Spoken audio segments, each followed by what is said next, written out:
હોય કાઈ બન્યું હોય તો ઈ કે પહોંચી જશે વાસણ દાદા સુધી એટલે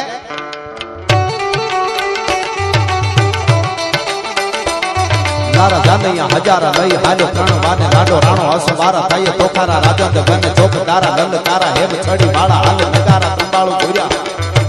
ચોકદારા લલકારા હેમ છડી વાળા હાલે નગારા તંબાળુ ઘુર્યા હુકડા નરંદ ગને રાજ રંભા તાણા ટોળા પીતળા ચકોળા રાજે રંગ ચોળા પટોળામાં ચોપે ઘણી નાર એહી લોળા રમ ચોળા પાઉં ગજા ગતિ હાલે રૂપ બોળા અંગ ચોળા સીજા શણગાર હાઈ ચાળા હુકડા તો પેદળા હી ઠાઠો હવે તેને દત્તુ સળા જાણે મળ્યા ગીરી તું